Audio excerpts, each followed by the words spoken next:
What if I asked you, what is the most important battle in The Lord of the Rings? Would you say the Battle of the Hornburg? Perhaps the Battle of the Pelennor Fields? Or maybe most likely, you'd say the Battle of the Morannon, which distracted Sauron's eye at the Black Gate so that Frodo and Sam could make it up Mount Doom. Well, although the impact of those individual battles could be felt throughout the entirety of Middle-earth, I'd argue that the most important battle was none of the ones that made it on screen. That's right, the battle I'm talking about is one that most of you have probably never heard of. It happens at the very end of the entire series, and it happens right inside the Shire.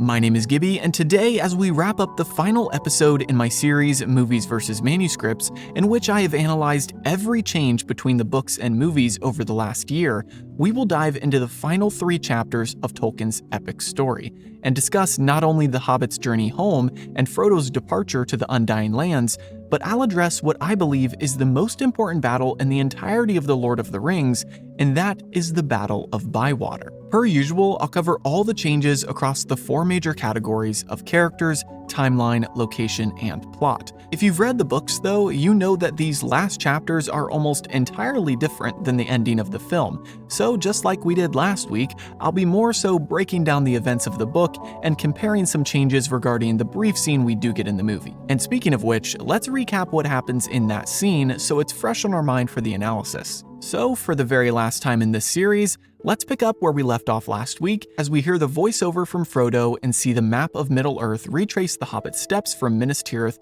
all the way back to the Shire. We see our 4 hobbits riding ponies back into their homeland, and the movie cuts to a later time as they sit in the Green Dragon and share a drink together. Then Sam catches the eye of Rosie Cotton, who is bartending, and he gets up to go talk to her. We then cut to a later time again as we witness the wedding of Sam and Rosie, with the other 3 hobbits happily cheering them on. Next, we see Frodo walking through Bag End as we hear another voiceover from him, and then we see him finishing up some writing in Bilbo's old book. Sam comes in and can tell that Frodo isn't quite right, and Frodo tells him that it's been 4 years to the day since he was stabbed on Weathertop.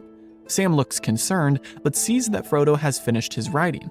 Frodo says there's still some empty pages for Sam to fill in though. The next thing we see is Frodo and Bilbo riding to the Grey Havens, accompanied by Gandalf, Merry, Pippin, and Sam. Then after Bilbo, Elrond, and Galadriel get on board the ship, Gandalf gestures to Frodo to follow, and Frodo says his goodbyes to his dear old friends, who all break down crying. After a long, emotional goodbye, Frodo climbs aboard and sails off. And finally, to end the entire trilogy, we see Sam walking up to his home and his family comes out to greet him.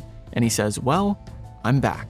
And the movie ends. So before we dive into the chapter breakdowns, let's quickly address our first 3 categories of characters, timeline, and location. Starting with characters, we're missing quite a few, and I can't name all of them individually, but I do want to address the notable names who are missing.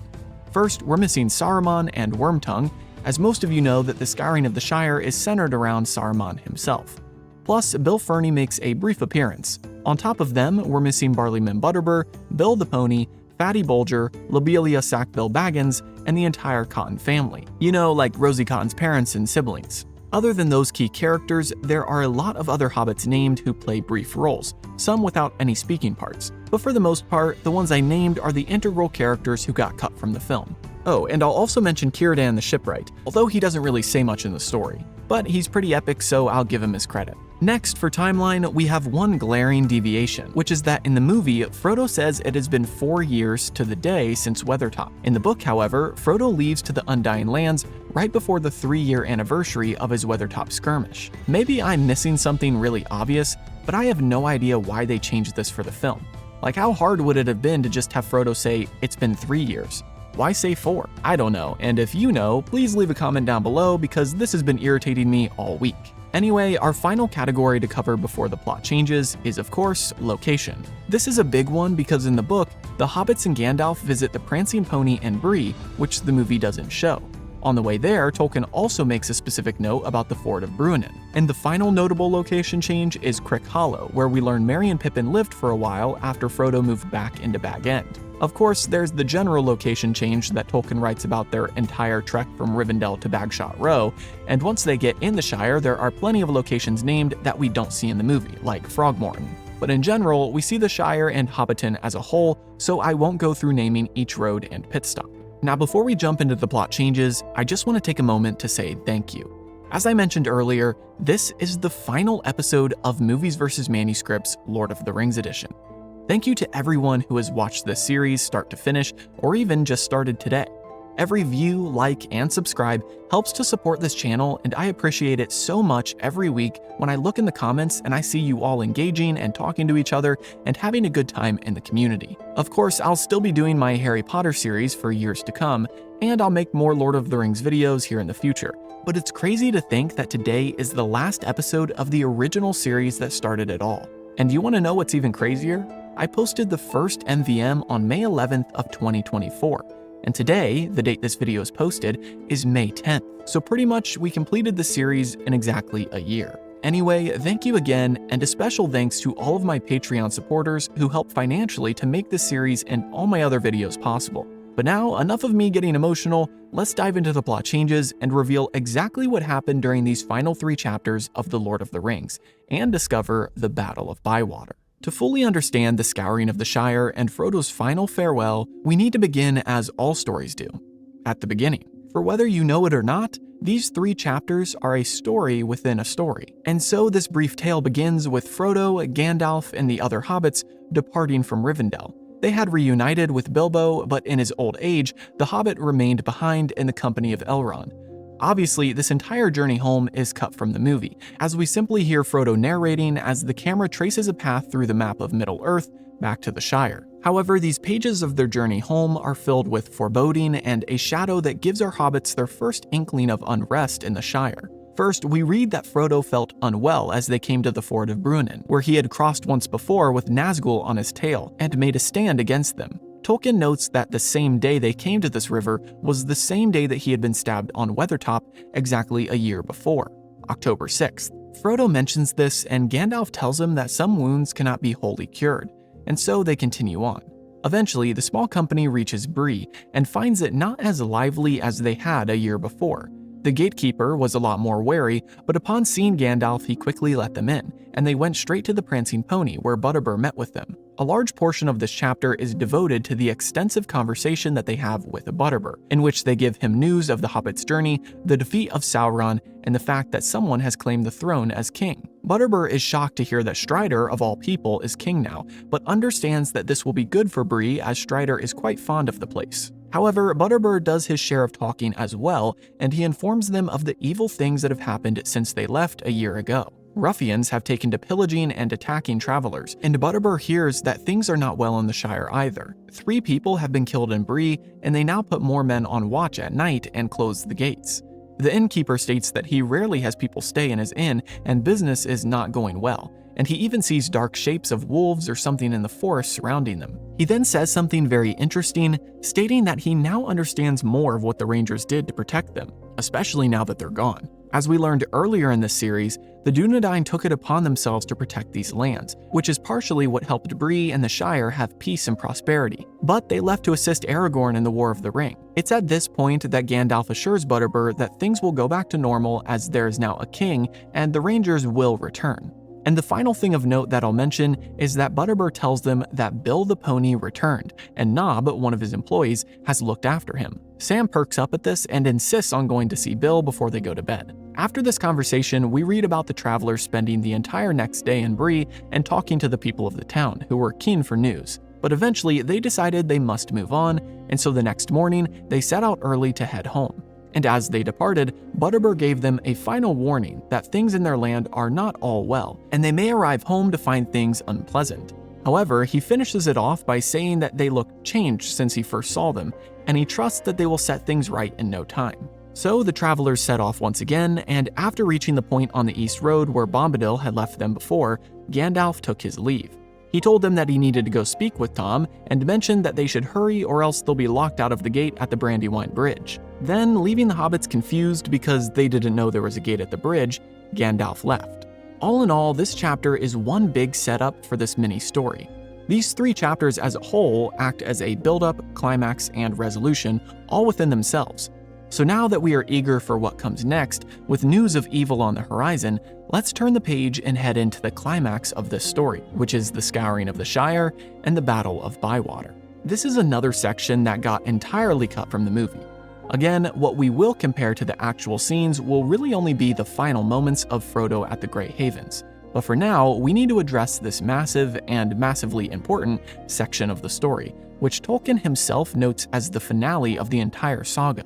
Picking up from where we left our hobbits, wizardless and tasked with moving onward, we read that they eventually came to the Brandywine Bridge after nightfall. Sure enough, gates stood on either end of the bridge, blocking their path, and they were locked. After they knocked on the gate, they were rudely shouted at to read the notice, which states that there's no admittance after sundown. Sam returned the tone and said that he would tear down that notice once he found it, and a group of hobbits came out of the houses around the gate. These homes were not Shire-like at all, as they were two-storied, made of wood, and very straight. The hobbits were shocked to see Merry, Pippin, Sam, and Frodo, but still refused to let them in, saying that they had orders from the chief up at Bag End. But Merry and Pippin decided to climb the gate, and at this, a horn was blown and a large man came out of a nearby home.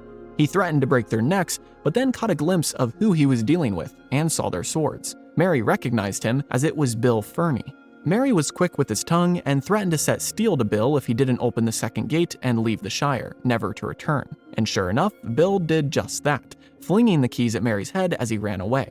And on the way out, he got a swift kick in the rear from his old pony, Bill. As we continue to read, we learn many things about the unrest in the Shire. The hobbits, who normally were the most hospitable and jovial people in Middle-earth, told the returning crew that they weren't allowed to take anyone in. We learn that there's a chief up at Bag End, who Frodo and the rest assume is Lotho Sackville Baggins, as he had purchased the hobbit hole from Frodo before Frodo left. And the next day, the four travelers learn that this chief must have set up a new system of delivering news, because as they continued on and came to Frogmorn, a village which was over 20 miles from the bridge, there was a party of sheriffs waiting for them. The sheriffs then tried to arrest them, but seeing as the four main hobbits had ponies, armor, and swords, they couldn't really do much. Frodo told them that they were going to Bag End to talk to the chief, and if the sheriffs wanted to accompany them, then that was just fine.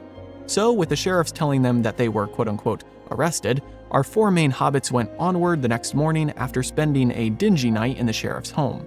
After a long day of travel, which the group of sheriffs had to walk, they eventually gave up, and Frodo, Merry, Pippin, and Sam went on, telling the sheriffs that they could just catch up later. And this is where we come to the first scuffle. You see, as our hobbits came to the Green Dragon, they found a group of ruffians who got up to meet them, and after the leader insulted Frodo, Pippin stepped forth and threatened him with his blade. At this, the men hurried off, not prepared to fight hobbits who are armed. But as we'll soon see, this isn't the end of these evil men who have taken over the Shire. And a key detail that Frodo and the others learned through their conversation with these men is that Lotho probably isn't in charge anymore. Someone named Sharky is. But we'll have to wait until after the battle to find out who that is. First, we continue to read that the four hobbits quickly formed a plan to raise the Shire. Sam went off to the Cottons, and Merry blew the horn of Rohan he was gifted and shouted out the horn cry of Buckland to rouse the people in the village. Soon enough, all of the hobbits had come out of their homes and into the street to see what was happening. Back on the Cotton farm, Sam informed them of what was happening, and Farmer Cotton was quick to answer the call. But Sam was reluctant to leave as Rosie was standing there in the home as well.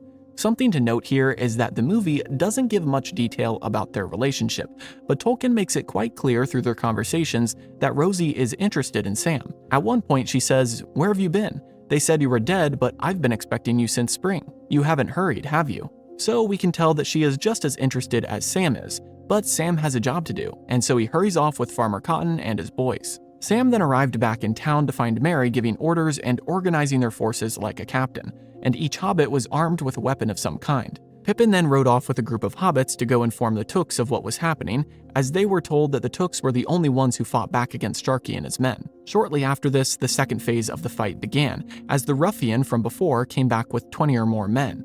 But unfortunately for him, the hobbits were prepared. The men crept forth to confront Farmer Cotton, who looked alone in the street, but as the men pressed forward, hobbits began to stream in behind them, trapping their way. Before the ruffians knew it, they were surrounded by nearly 200 halflings, all armed and ready to fight. But this time, the ruffians wouldn't scare so easily, and the leader wanted to take out as many hobbits as he could. Despite Merry's warning that archers were covering them, the ruffian went to attack and was swiftly shot dead. The others, who were not as brave or dumb as their leader, gave back and ran away. After this, we get a couple of pages of Frodo talking to Farmer Cotton and getting more information about what had happened in the Shire, and we learn that Lobelia Sackville Baggins was arrested, which further implies that Lotho isn't in charge. Eventually, Sam returned as he had gone off to find his gaffer, and a messenger came from Tookland, saying that the Thane had raised his people and about 100 of them were coming to help. Thankfully, this help came sooner than later, or else the ensuing battle might have turned out quite differently. Merry quickly made plans, and the ruffians returned about 100 strong,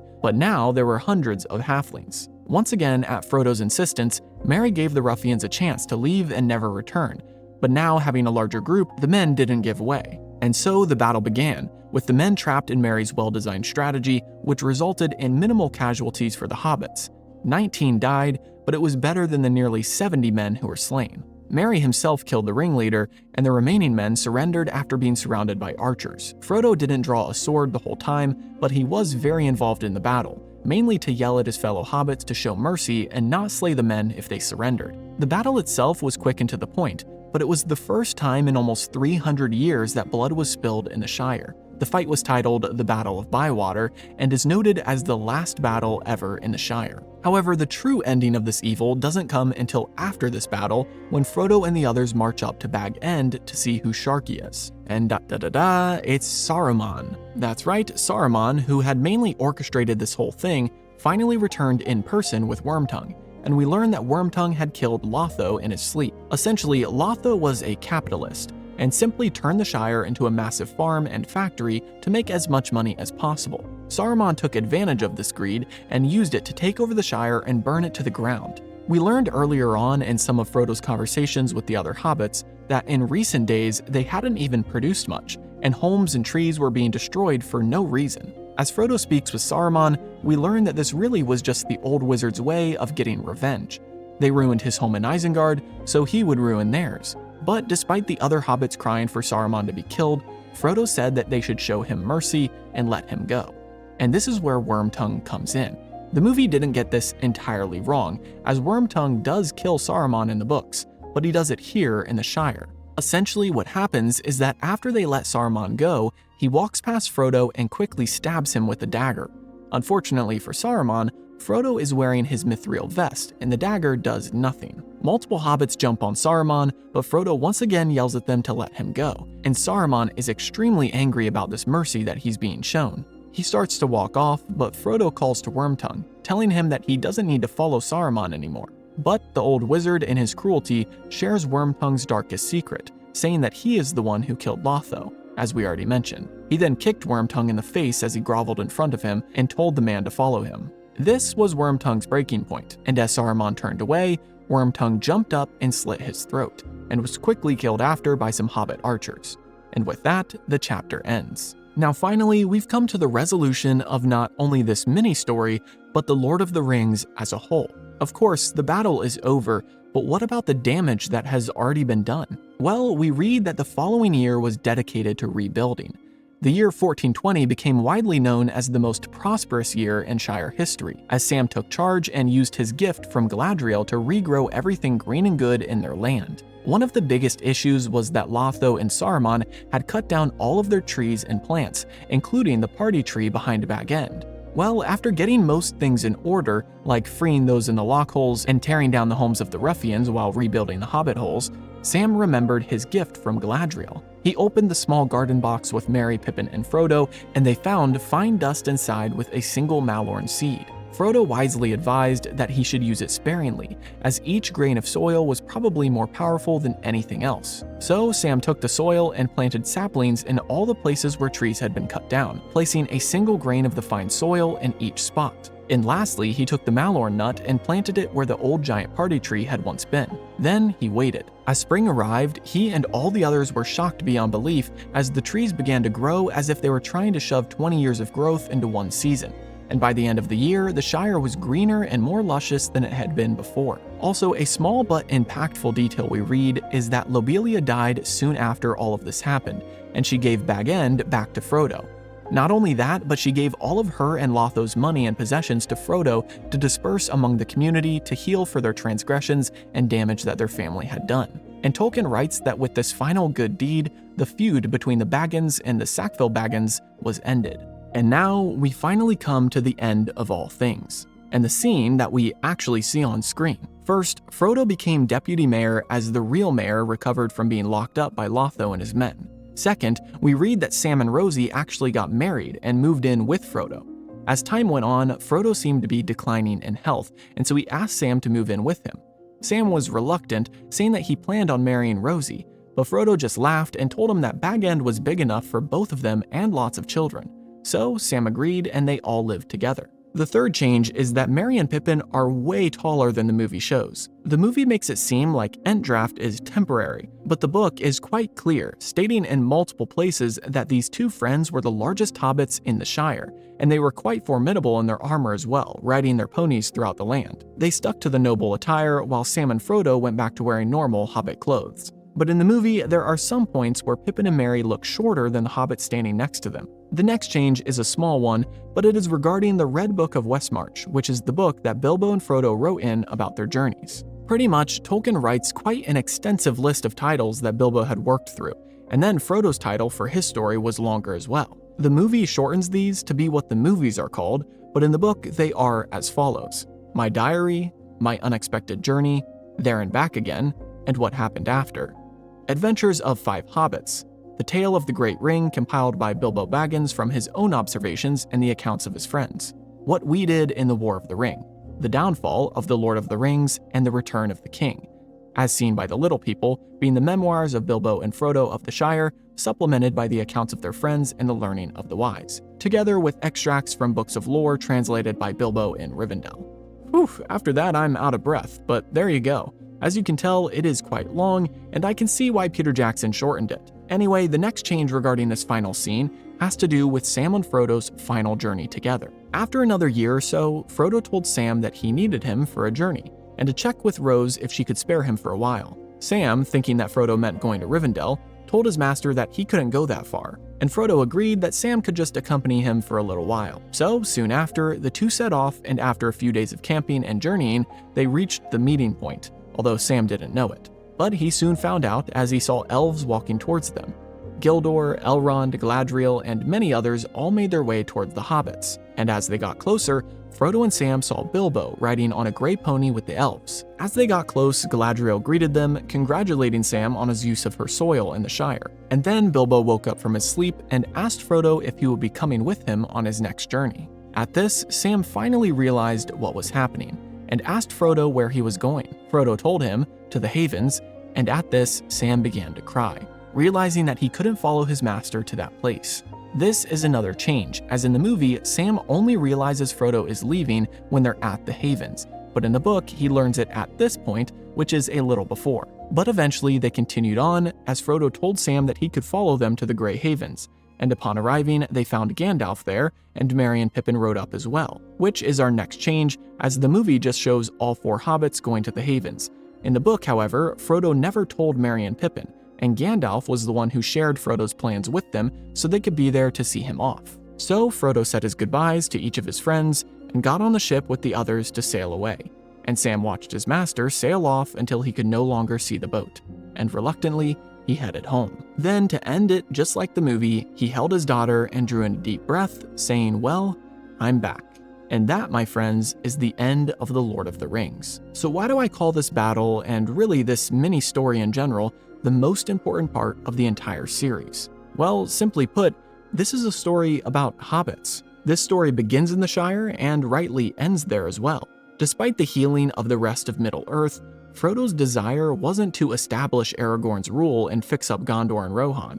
Our main hobbits wanted to protect their homeland from the spreading darkness, and no one but themselves were going to fix the damage that Saruman had done. Even Gandalf didn't go with them. To Tolkien, Gandalf, Aragorn, and whoever else you can think of weren't his focus.